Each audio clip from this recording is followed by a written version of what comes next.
নমস্কাৰ বন্ধুসকল, স্বাগতম জনাইছোঁ এক্সক্লুজিভ বিচেলৰ অন্য এটা ইণ্টাৰেষ্টিং আৰু নলেজেবল ভিডিঅ'। যিটো ভিডিঅ'ত আমি আপোনালোকৰ বাবে লৈ আহিছোঁ অসমৰ বিষয়ে 10টা ফেক্ট, যাৰ বিষয়ে আপুনি জনাটো খুবেই প্ৰয়োজনীয়। কিন্তু ভিডিঅ'টো আৰম্ভ কৰাৰ আগতে আপোনালোকক জনাব বিচাৰিছোঁ যে যদি আপোনালোকে ৱৰ্ল্ডৰ টপ 10 বা টপ 5 বস্তুসমূহ জানি ভাল পায়, তেতিয়াহ'লে আমাৰ চেনেলটো শ্বেয়াৰ কৰাৰ লগতে চেনেলটো ছাবস্ক্ৰাইব কৰি আমাক উৎসাহিত কৰিব। তেতিয়াহ'লে বলক বন্ধুসকল, পলম নকৰি ষ্টাৰ্ট কৰোঁ আমাৰ আজিৰ ভিডিঅ'টো। Number 10, India's longest bridge. এইখনক ধলা শদিয়া সেতু বুলিও কোৱা হয়। এই সেতুখনৰ টোটেল লেন্থ হ'ল 9.15 kilometre. Number 9, India's first five star river cruise. এইখনৰ নাম হ'ল MV মহাবাহু। এইখন ব্ৰহ্মপুত্ৰ নদীৰ ওপৰত চলা দেখা যায়। Number 8, Asia's oldest refinery. এইটো আছে ডিগবৈত। এই ঠাইখনক তৈলনগৰী বুলিও কোৱা হয়। এইটো 1901 চনত প্ৰতিষ্ঠা কৰা হৈছে।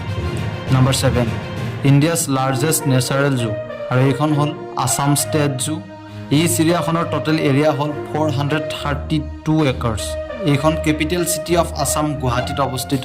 ইয়াত প্ৰায় 113 স্পেচিছৰ এনিমেলছ দেখা যায়। Number 6, world's highest one horn rhino population, অৰ্থাৎ এশেঙীয়া গড়, আৰু ইয়াক পোৱা যায় কাজিৰঙা ৰাষ্ট্ৰীয় উদ্যানত। 2015 চনৰ এটা ছাৰ্ভে মতে ইয়াত প্ৰায় 2401টা গড় দেখা যায়। Number 5, Asia's oldest amphitheatre. এইটো হ'ল ৰংঘৰ। এইটো শিৱসাগৰত অৱস্থিত। এইটো প্ৰায় 1744 চনৰ পৰা 1750 চনৰ ভিতৰত নিৰ্মাণ কৰি উলিওৱা হৈছিল। জনা যায় যে ইয়াত আহোম ৰাজত্বকালত ইয়াৰ ৰজাসকলে ম'হ যুঁজ, বিহু নৃত্য আৰু অন্যান্য অনুষ্ঠানসমূহ উপভোগ কৰিবলৈ নিৰ্মাণ কৰা হৈছিল। নাম্বাৰ 4, ৱৰ্ল্ডছ বিগেষ্ট ৱেভিং ভিলেজ। এই হ'ল শুৱালকুছি। ইয়াক ইয়াৰ টেক্সটাইল ইণ্ডাষ্ট্ৰীৰ বাবে মেনচেষ্টাৰ অফ আছাম বুলিও কোৱা হয়। এই ঠাইখন কামৰূপ জিলাত অৱস্থিত। Number 2, world largest and smallest river island.